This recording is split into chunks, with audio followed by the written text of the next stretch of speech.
All right, we're good to go. All right. Lights, camera, action. We're live. No, Matty, we are live. I Page can't see that we're live. Matthew Brown. We're paging Matthew Brown. Yes, we are live. Producers are We getting are. really mad It just right says now. scheduled on my thing. Oh, Really? I was joking. You actually don't know that we're live right now? Yeah. Hmm. Oh, I Anyway, can see we're it live. now. Yeah, What? We got we're- 14 people, and it's gone down to 8 because they're all like, They're "You're a okay. loser." Um, I'm not a loser. The Seattle Seahawks the are losers. Seahawks are. They've lost Mm. 27-23 to the Atlanta Falcons. They've fallen to 1-2. The Falcons have risen or soared to 1-2. Disappointing defeat. And just really quickly, we're gonna start with the defense because realistically, the offense is a more positive way to finish things. If you think about the average NFL score of last year being 23 points and 24.8 the year before, the Seahawks offense scoring 23 points ain't that bad. Now, there was an unfortunate finish, which was bad for Geno Smith's brand. But, Seattle had 8 drives total today, which is 2.875 points per drive. And last year, Kansas City was the best offense points per drive at 2.81. So they were doing pretty good on offense. Pete Carroll mentioned about in his post-game press conference how tricky the league is and how close it is, and it's fine margins, and you just have to finish.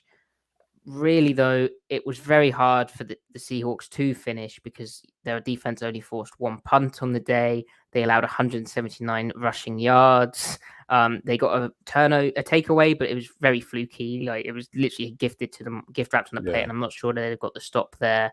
And Nwosu, Uchenna Nwosu, he had the unfortunate task of going up to the press conference, and he said how they beat themselves, which is not the best thing to hear. Really, really, really, really disappointing. And there was just so many errors on defense, particularly where they just couldn't get a stop. They looked really bad, particularly the run defense. And sort of with the benefit of hindsight, but it was kind of on my mind. Seattle, this was the worst possible matchup for them. Like the Falcons run the ball really well, but they also have 2 mismatch threats. So it's like how much middle field closed where you leave one-on-ones on the outside or quasi one-on-ones with Kyle Pitts and Drake London, with Mike Jackson in particular playing against them. Do you play to try and stop the run because you have that extra guy in the box? But then do you try and get away with more middle field open where you have one less guy in the box so you're light against the run, but you're giving help with Jackson and giving help with Tariq Woolen on the outside for London and Pitts? So it stops. Griff, where do you want to take this? Yeah, so big picture view, they're still operating from the same schematic umbrella, you could say, as last year. But within, if you can maintain that as the premise, within that umbrella, they have essentially thrown out the baby with the bathwater in efforts to become more aggressive, and it's hurting them. Now, part of the reason a big portion of this is that while I like the talent of Woolen, and there's some stuff to like with Mike Jackson, they have only a fifth of their starting secondary that they thought they were going to be starting the season with playing. Now, in the spirit of competition, guys got to earn it and everything. That's part of their brand, right? Lean into it. So even if this group progresses this beginning period, there's potential anyway for problems to arise, and that's clearly arising right now. But so in junction with the incontinuity in the back end and with the incontinuity up front that is not personnel related so much as the schematic tweaks within it, it's too much at once, and clearly they're not handling it. And what that means is they played this big slow 3-4 front last year, and they shut down the run. They filled even from too high. They plugged all the gaps. They played really sound at the second and third level in coverage. And then they had this huge yak issue because the front they were playing, obviously, as we know, didn't accentuate the pass rushing talent that you do have, which made the second level was covering deeper and longer. That meant the check down or screens would go for longer yards, because at that point it's legitimately geometry, right? You're just distance from from the ball. The second level defenders are deeper than you would have been otherwise. So obviously this year they were trying to go, okay, well, how do we keep what we have and then also improve our aggression so that we can defend all three levels of the field? And so far, the early returns are they can't defend any of it. The explosions are either coming from communication busts, which I think the communication part we can put on, like, so that third and 18, Josh Jones, and that's part of this conversation. Josh Jones is not playing very well. The other part of it, and Pete mentioned, was that the cloud corner needs to get deeper. It's 3rd and 18. That's a Yeah, and to that point, Griff, Pete Carroll mentioned that in his post game press conference. I live tweeted it at the time, and you picked up on it clearly as well. That like Tariq Woolen had no route to cover, and Carroll said we needed to sink more, which is the cornerback referring to the cornerback needing to get his butt to the sideline and look deep to short for work. He needs to look for work. If he'd looked for work, he'd have picked up that intermediate crosser. Carroll said we rolled that way, implying it was cover 2 to that side. And he's called it the big one we gave up, and we gave it to them. I was muted. We're unmuted. So yeah, it's like right now there's some significant like zone communication, rules communication issue with the defense. And I don't know, maybe if Sydney was in there, maybe if Artie Burns, who was on the Seahawk, but he was with Desai, he knows a lot of the terms, right? Maybe they still have those issues because even though they have background with what they're doing, and I probably undersold this, and you, Matty, you didn't. You emphasized it probably the correct amount, was that they're changing their language.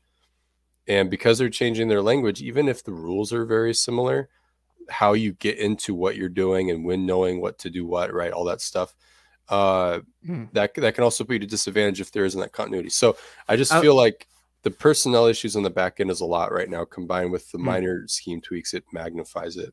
Other point on that as well is that the scheme emphasis, right? So like last year, they were still, they ran a fair bit of middle field open down the stretch, particularly on clear passing downs, like what they called Cleo. They now call cover 8, but half quarter defense, right? They established that, and it worked. But they were still a middle field closed team predominantly, in that they had a variety of middle field closed pass coverage. This year, middle field closed, and I'm talking cover 3, cover 1. They have cover 1 rat, right? They have cover 1 robber, okay? So they've got 2 types of man defense, but they only call them on passing downs, and they don't really trust their guys to play cover 1. Then cover 3 wise, they have saw, so a 3 deep, 3 under fire zone out of their base front, tight front. And then they have cover 9, which is weak rotated to cover 3 sky. They only have 2 types of cover 3 and 2 types of cover 1. Last year, they'd have had 5 types of cover 3 if they wanted to get to it, plus cover 3 fire zones, right? Yeah. I should say they have a cover 3 fire zone in nickel, which is sending the nickel off the edge. But like they have more middle field open coverages. Like for instance, in they kind of do and they kind of don't. Last year they'd fire zone and play middle field open out of their base bear. But basically they've lost coverage variety. So when teams get them in situations where they're wanting them, they're wanting to stop the run more, teams know what they're getting, which is a fire zone if it's base and in middle field close. And if it's not base, they're getting weak rotation cover 3 or a fire zone out from the nickel or the safety. Like there's not like plug in a safety into the weak hook or plug in the safety into strong hook. There's no buzz stuff. And they may have been able to do that with Jamal Adams. Maybe that was the plan. But they don't do it with Josh Jones. They don't have that versatility. And so the blocking assignment for the offensive line is the same every single time. And so they're also lacking that along with the language transition. Yeah, I agree. I think Jamal Adams, pulls out by the root a huge portion of their playbook, and you're not just losing Adams' ability, because he makes a huge difference in a lot of these situations. I think you're throwing out because Josh Jones in that defense has a specific role in a lot of it, like the nickel and dime stuff. So you're throwing out the types of calls you'd like to throw out there that you think are apply to certain situations the best. So you're not just losing Adams as a player, you're losing a section of your defense too with it. And that's why Jamal Adams is an important player, because it allows you to get into that stuff. There's a domino effect there. So yeah, but when they aren't busting communication things, this was a game where, in contrast, I think, to the first 2 weeks, the corners were just getting beat. And now it wasn't like separation necessarily. They were just getting beat at the catch point. And, Kyle Pitts is going to do that. He's going to moss people. So I think you just kind of have to swallow, take a big gulp and just accept it. So outside of that, I think the rest of their issues. All right. So one silver lining after the first 2 drives, I think the communication over the middle of the field, like the stuff that wasn't related to the corners, the more the safety and the linebackers, I think they were actually solid. They didn't have any major issues over the middle of the field in pass defense. Like Mariota started scrambling, he was taking coverage sacks, right? So I think that's a good sign that the defense still has a pulse of what it's trying to be. And then you wonder, okay, can the guys on the perimeter, do they continue to improve? Do you put Sidney out there? It was interesting that he was inactive this week, but I feel like Sidney and Tariq, with Sidney at the left corner, they could grow together. Because here back to the continuity point. When Sidney Jones was the first acquired last year, right, and he started playing finally, he was busting everything that was not like one-on-one coverage situations, like zone principles, everything, right? And then as the season went on, his one-on-one play continued to improve, but then he was like rock solid with, knowing how to pass off routes with the to the cover 2 side with Ugo and the vertical hook. He was getting underneath corner routes and out breaking routes when playing, the cloud, good double coverage in quarters, right? And then he was in man coverage. He was just, they didn't play a lot of him, but in cover 3, he was doing his job. He didn't give up anything deep. So he was essentially the player they needed him to be over time. So we see Tariq busting that. We see Mike having some issues. If they think Sidney can get up to speed with whatever he does need to get up to speed with, maybe you expect Tariq's coverage, one-on-one coverages, to normalize, and you just throw up for Kyle Pitts and let Kyle Pitts have a day. So I don't know. I think that's where optimism is. I think they do need to consider putting in Sidney and possibly Ryan Neal. Matty, if you have any other thoughts on the secondary, we should talk the front too. Just that, I think, I do wonder how the emphasis on trying to match up with receivers more and play tight is sort of, at a certain point, you lose zone principles. You lose that covering a landmark and then finding the deepest guy. You do lose that. And I wonder if, they haven't quite found the finer points of landmark stuff because they're trying to match up with receivers more, even if Seattle's defense in the past did match up with receivers more, certainly more than most people would, make out. And I want to bring Ty in, but I just wanted to say as well. Yeah, sorry. It's been far too long. I've been watching Russ here struggle and enjoying every moment of it. Yeah. I just want to say as well, it's crazy like that. Like it's easy to talk about the run, but like at halftime, Mariota had 183 passing yards on just 8 completions, which is just nuts. Yeah. And like some of that is just Mike Jackson had a tough time against Pitts in London. Tariq Woolen gave up a catch over the middle where he really struggles to time when he plays the ball in that kind of undercut position. He's missed a pass breakup on that on his college tape, a few of them, and also now he did it in the preseason against Pittsburgh. He struggles undercutting crosses and getting the ball incomplete, and that's just a timing thing. And maybe it will just improve with exposure to that situation. I know, I'm sure it will, but it's just a tough moment for him. But Ty, I mean, you don't get quite as weird as me and Griffin when it comes to watching defense, but that was rough for you, right? Yeah, I mean, congratulations to Tariq Woolen on his first career interception, and that's about where the positives die. It was awful. The tackling, awful.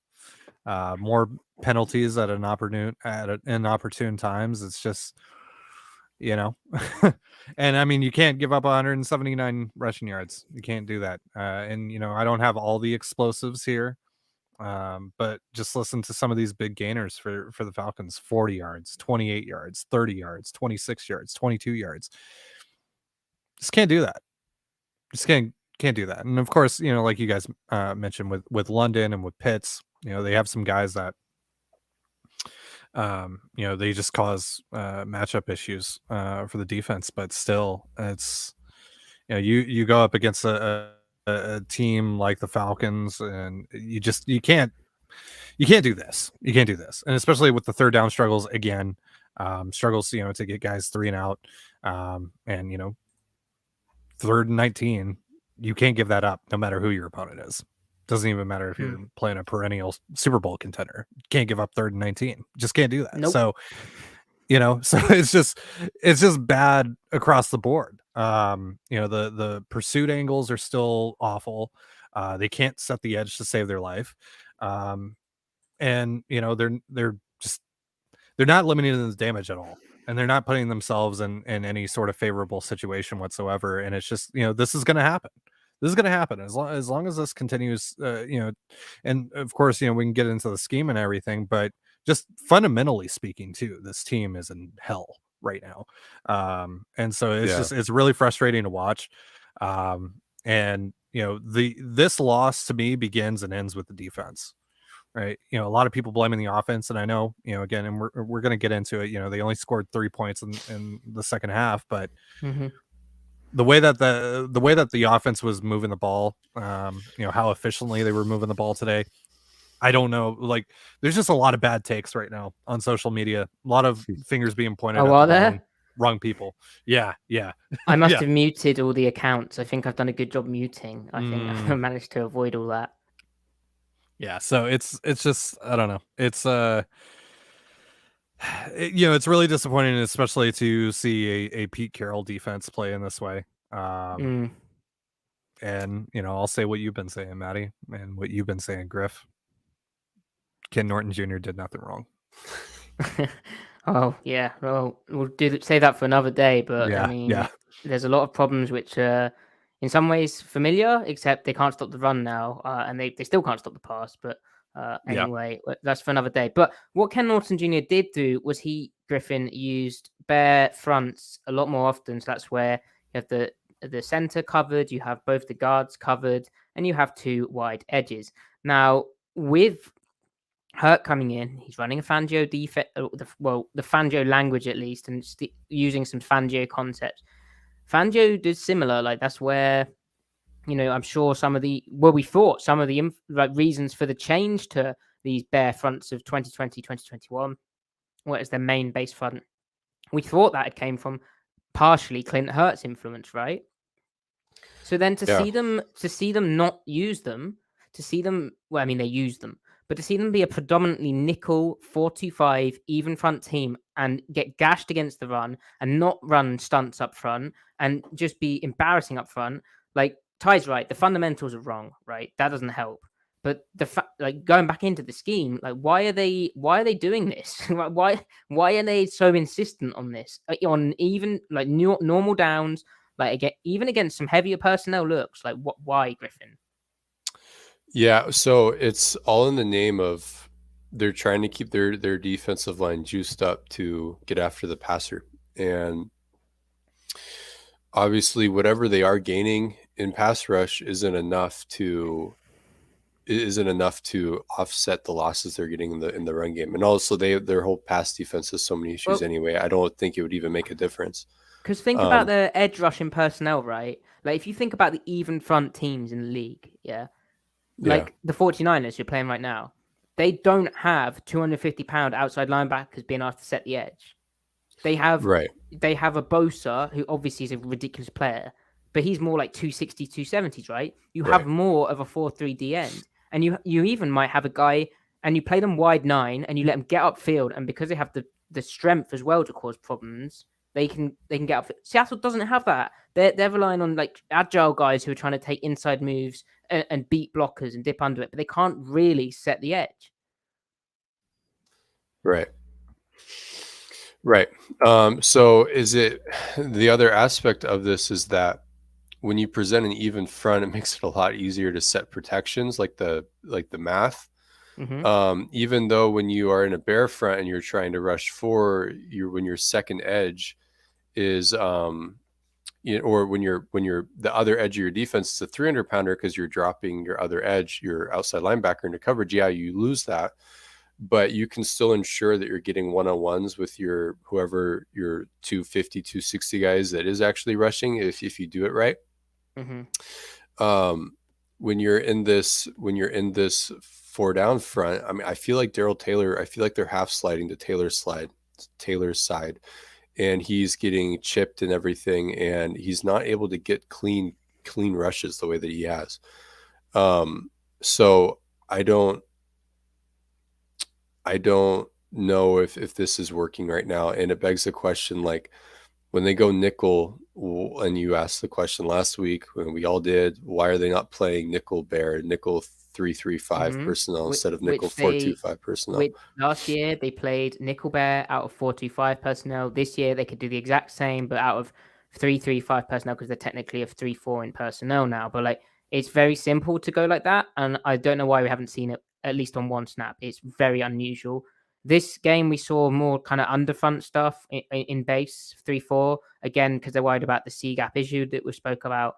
But it was still predominantly, 4-2-5 or 2-4-5, whatever you want to call it, but even 4-down looking fronts. And the other thing is, if you're going to do that, right, and so you're relying on a cornerback because you play middle field open to play force, well, if they come out in a slot formation, so nub, and have the cornerback as the force to that tight end, and then they motion and you've set your front in a way that is using the D end out there to the tight end, and then they motion to the cornerback and remove him from the core because he has to follow the receiver outside, and then you don't have a force player, so then you've got to do something up front to change the math. But it didn't, or maths as I'd say for the British listeners, who there's obviously so many. But they didn't do that. Like, I don't think they moved like more than 5 times in this game. Now, obviously, we need to watch the tape. Tape episode will be out on Friday, where we'll sort of be like an autopsy, I guess. But it didn't seem like they were doing much mechanically up front. Whereas, like, against the 49ers, what changed was they went into the tight front more, like their bare front, and they pirate stunted. So the end of the 3-6 slanted over to spill the ball. And they also did it from their over nickel front, and they pirated and had a strong safety out there as like the secondary fourth player. So it's like, I don't know, man. It's a very confusing defensive game plan. I don't know if there's much more to add, either of you. Can we talk about the good stuff? The offense. Sure. The Geno. Yeah. So before we talk about Geno cooking semi good, please do, if you're watching on YouTube, like the video and comment, because that boosts us up. We've got loads of viewers right now, which is very exciting. And yeah, so Geno Smith, he was 32 of 44, as you can see on a lovely graphic produced by Ty, with 2 touchdowns, and his 1 interception came, in a situation where, he did try his best to make a play. It was 4th and forever. They dropped under everything. Like, Lockett was kind of open. Geno could have made a slightly better throw, but realistically, you're not going to win there. If I break down a key decision was they were 4th and 2 at the Falcons 7-yard line. It was 2020, a 2020 game. I think that's correct. And they had the opportunity to go for it. I felt they should have gone for it because of how poorly the defense was playing. I was confident the offense could get back down there, but I just didn't think the defense would be good.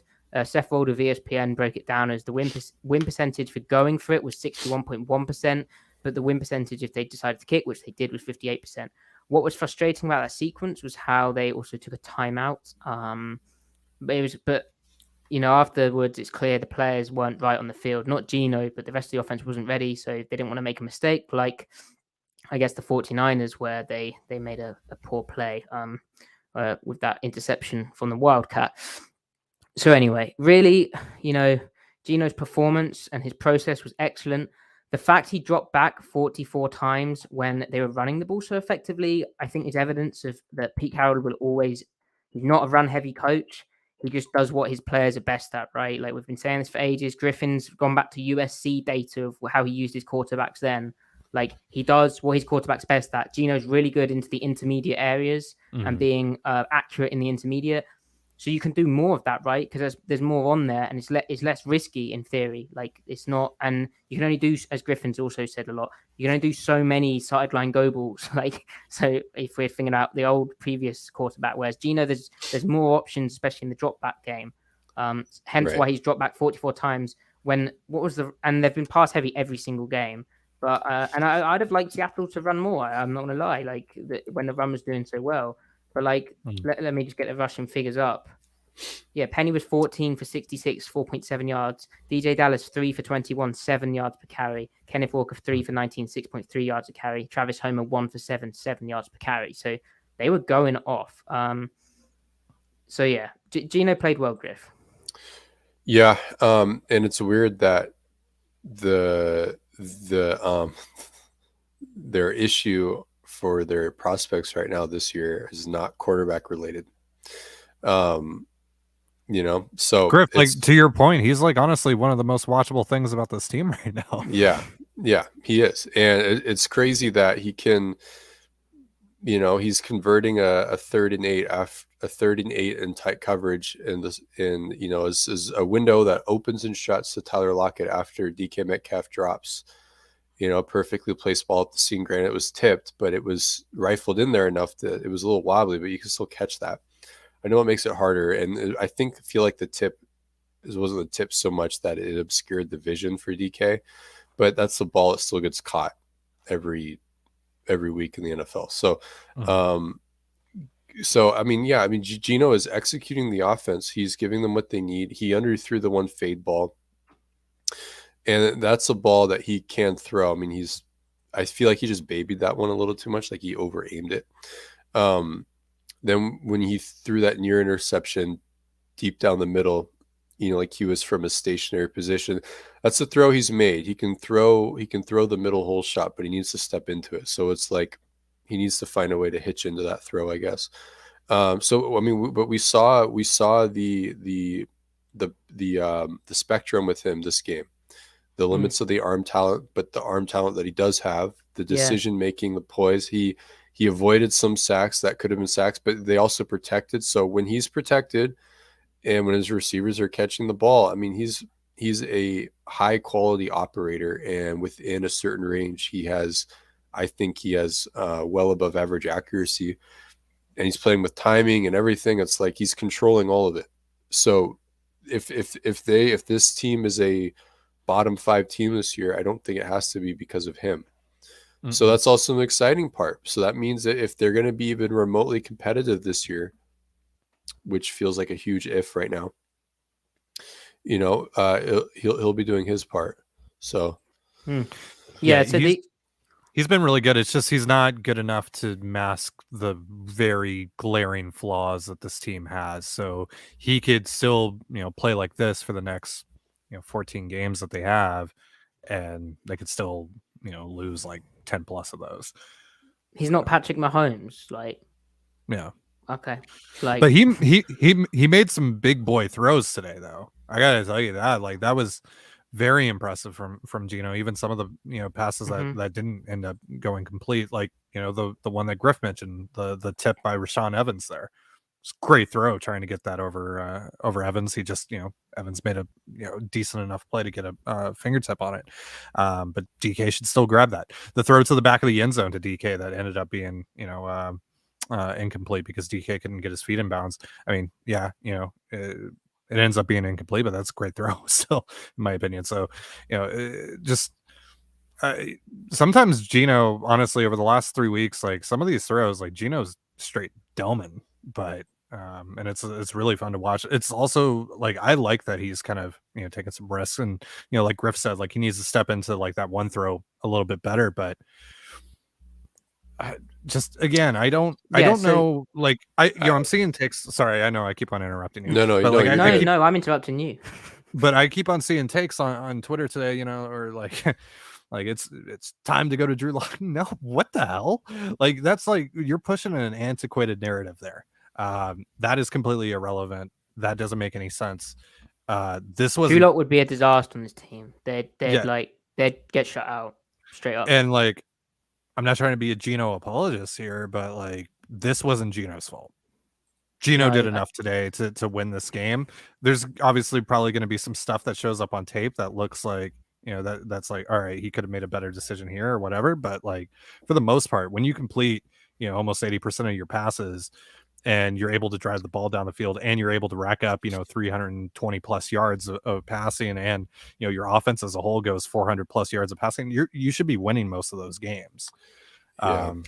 And we can talk about the issues of they only scored 3 points again in the second half. This unit is really, whether it's on Geno or not, this unit is struggling to put up points, and finish games off. But I think they only had 3 drives in the second half anyway, right?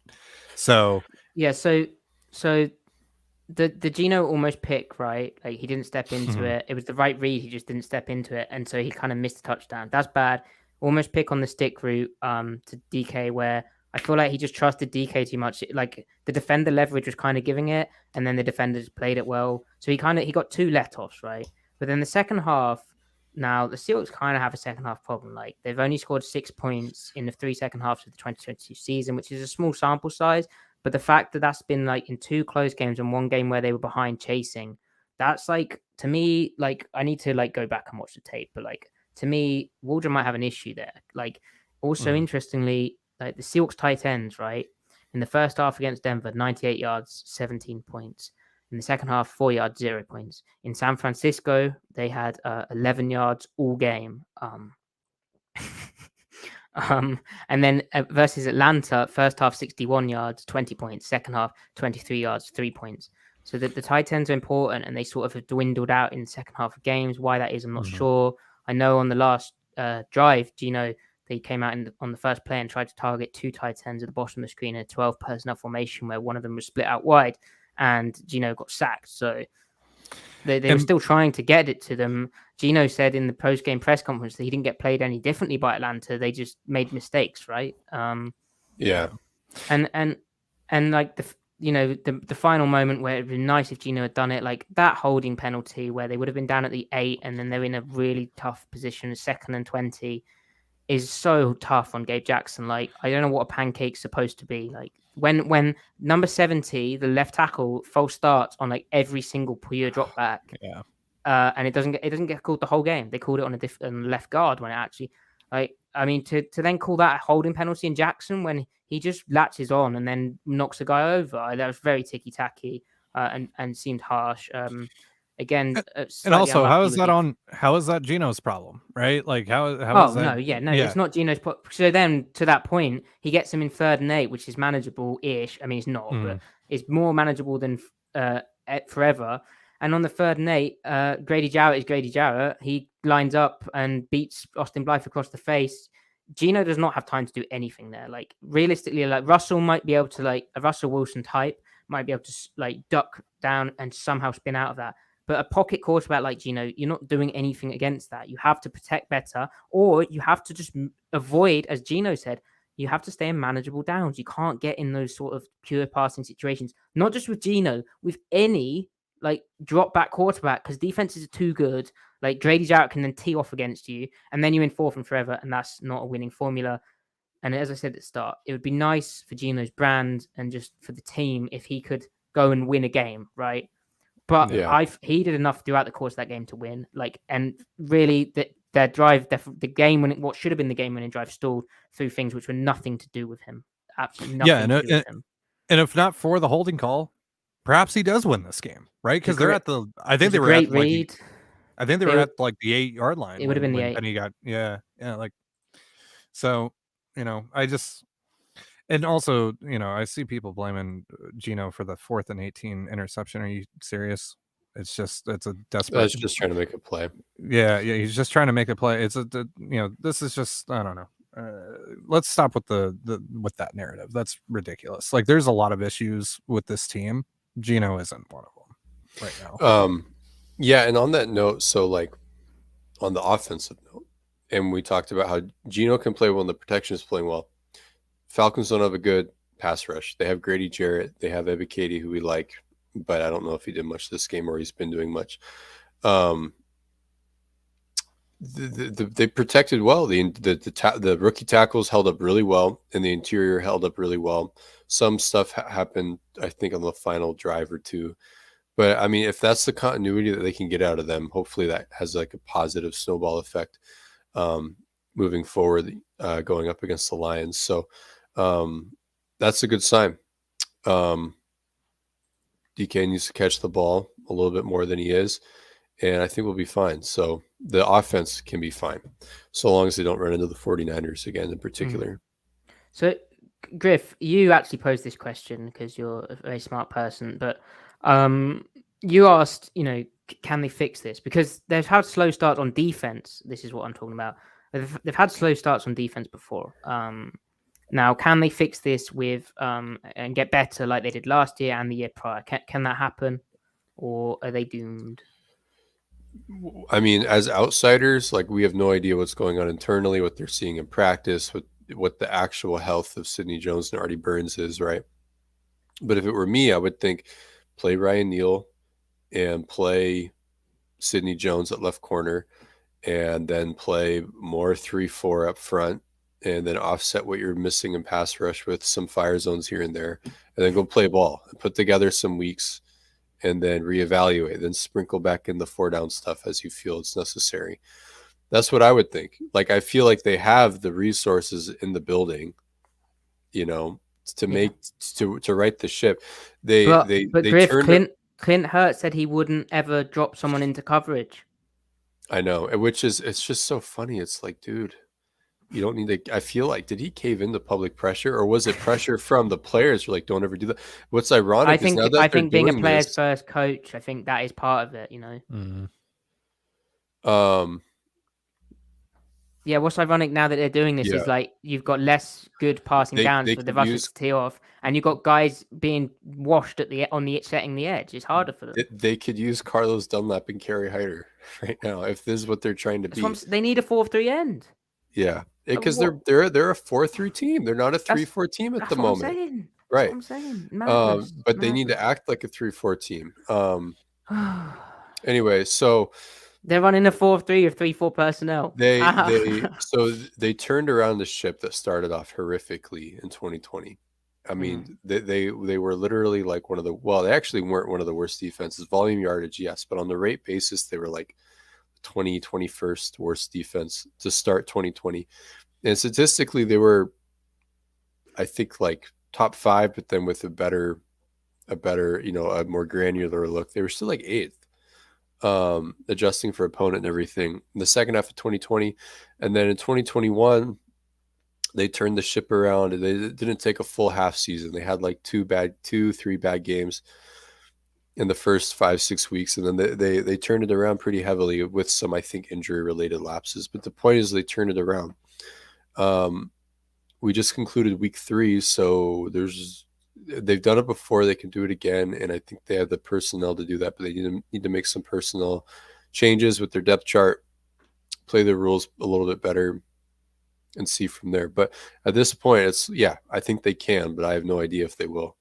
So I'd ask also, before we bring Ty in on that, I'd ask, last year it was Pete Carroll's system and his language, right, which he's used for years, right? And that matters because he therefore knows like the kind of go-to answers.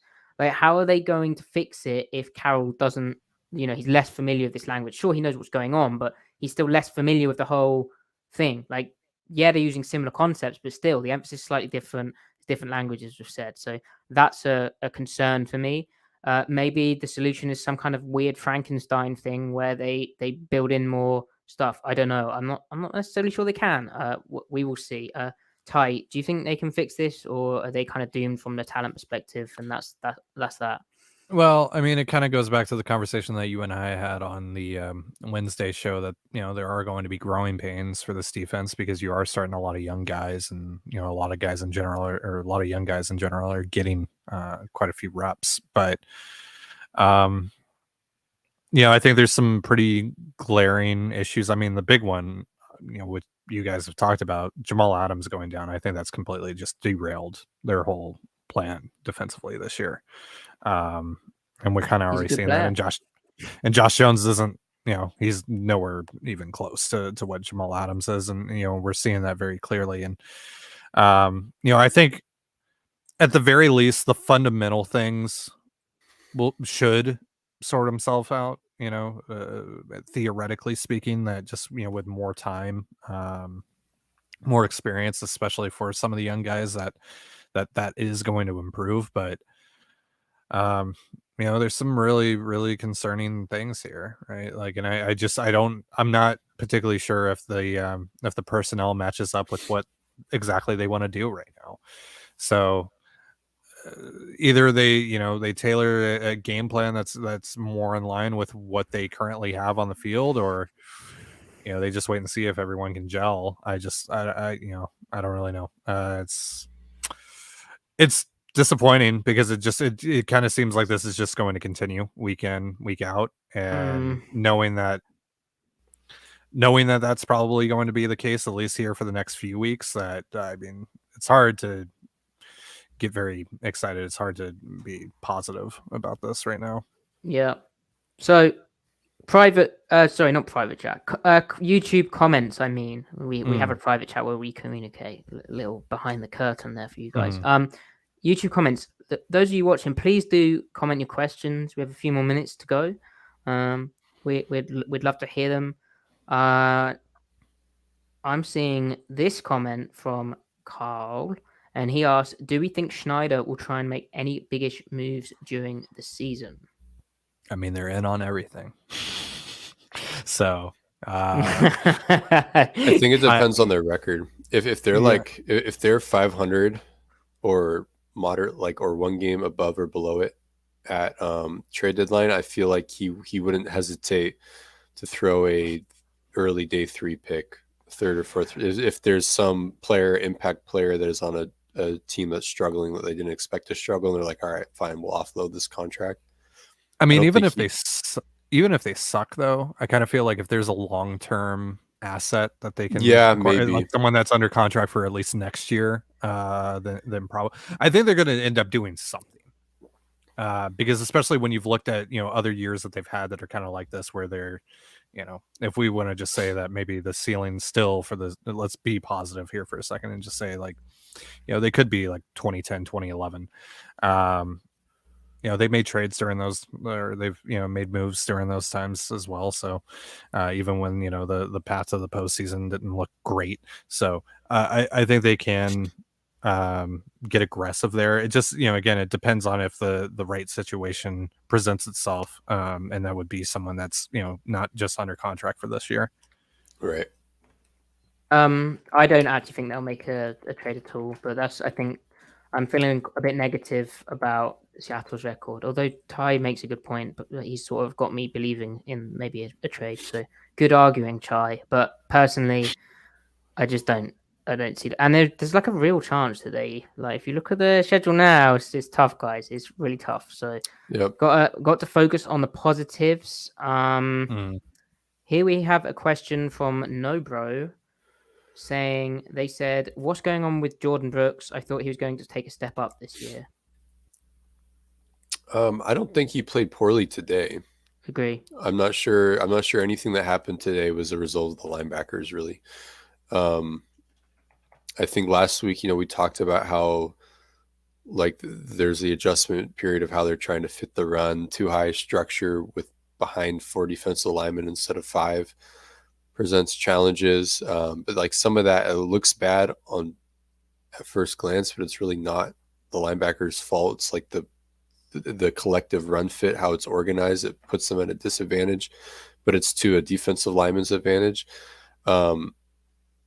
I think Brooks in coverage has been fine. I mean, he was covering Jerry Jeudy step for step on an 18-yard dig route versus Denver, and beyond that, he's been matching, carrying routes, sinking into dig windows and zone. Like, he isn't standing up. Maybe the tape will show like he busted stuff this game. I don't know.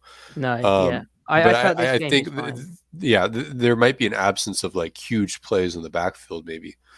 But that's the scheme. Pete Carroll talked about last week how he didn't use this term, but when you're using 7-man spacing versus 8-man spacing, or when you're playing too high versus one high, or gapped out versus being out gapped. Now that they're too high and they're even though they're playing with 1 gap principles, they've got 8 gaps and 7 guys in the box, is what we're saying. So the linebackers have to play more laterally and more conservative.